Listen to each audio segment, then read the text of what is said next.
Monster Hunter Wilds is the first of the 6th generation Monster Hunter games. Whether it's your first Monster Hunter game, it's been a while since you played Monster Hunter, or you want a quick rundown of the new stuff after mashing through the tutorials, I'm here to give a brief spark notes on the important things you need to know to get started with Monster Hunter Wilds. We won't be going into numbers, locale routes, or other specific how-to situations. This will be a summary of the tools Monster Hunter Wilds gives to the player and some examples of how to use them. During this video, when I reference controls, I'll be using a PlayStation controller layout.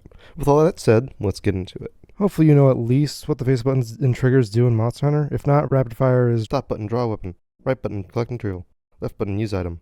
Bottom button, roll. L1, item wheel. L2, aim claw. R1, run.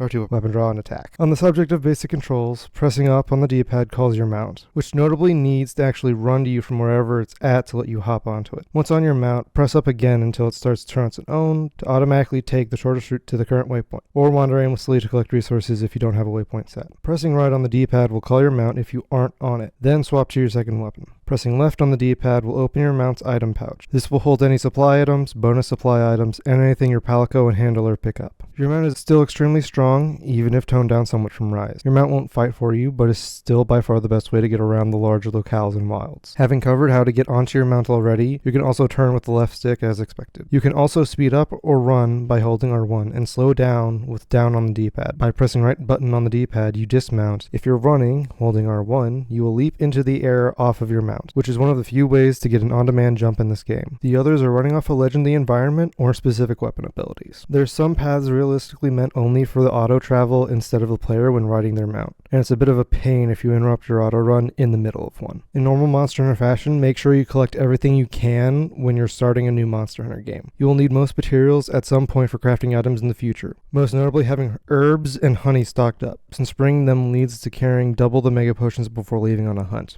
along with allowing you to essentially carry double traps or barrel bombs when you carry the materials with you. Another thing you'll want to stock up on is slinger ammo. After Monster Hunter World, Capcom struggled, we'll say, with actually balancing the slinger ammo to make people use it. In Wilds, the slinger is massively useful for monster control. You can use it to inflict blights like in base game World, but it also is how you use dung pods and luring pods, along with your flash bombs and sonic bombs. You also use your claw to collect materials from endemic life and to trigger environmental traps. While leaving on hunts, you'll want the classic items, your potions, traps, barrel bombs, and trank bombs. Other must-haves for Wilds are large and small dung pods, luring pods, and some kind of meal, normally a well-done steak. In Wilds, eating a meal will give you a buff to your max health like in previous games. This buff is about an extra 50% of your health bar, or a third of your total health. This is somewhat expected for the series, but with the game wanting you to stay out for multiple hunts, they changed how meals work. Any effect lasts a total of 50 minutes, even lasting after you finish a hunt. You can cook a full meal anywhere, and well-done steak counts as one. If you end up not paying attention to that time limit,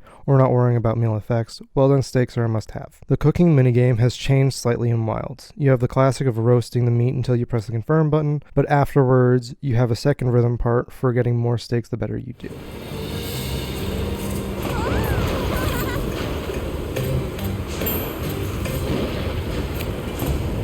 To a max of 8 well-done steaks for 1 raw meat. This means it's much less of a hassle once you figured out the timing to get a good stock of steaks than the previous games. In Wilds, the game focuses on letting you do as many hunts as possible while forcing you to return to the hub as little as possible. It does this in a few ways, one of which is that your quest hub will follow you around the locale, letting you start a quest from everywhere. Your handler also collects resources occasionally, like your palico will while running around the locale. With the game rarely forcing you to go back to the base camp, you can often run to hunt another monster or start a quest for the monster you just hunted from the quest menu, which is right next to you after killing one. You can easily restock with the ability to have camps wherever you choose. Your pop-up camps let you do everything the base camp does, aside from giving access to base camp NPCs. You can change all equipment and restock your items, while close to most areas of the map. A few things to note are that occasionally monsters will destroy pop-up camps. This will happen if you lead a monster near one, or on its own if you build one in the open, listed as a dangerous spot. Only one camp can be rebuilt at a time, and it can take a while for it to be usable again. That means if you put too many in open areas, it will be hard to have consistent access to the ones you use most. This was just a quick look through the essential gameplay elements in Monster Hunter Wild. For a more in-depth view of specific weapons and how to use them, check the playlist in the description for a breakdown of each weapon. Also check out this video for a quick overview on multiplayer tips for beginners to Monster Hunter, to give you a jumpstart on how to have fun hunting with other players. Also don't forget to check us out on twitch.tv/DougLiGaming, where we'll be streaming Monster Hunter Wilds along with other PlayStation and Switch games.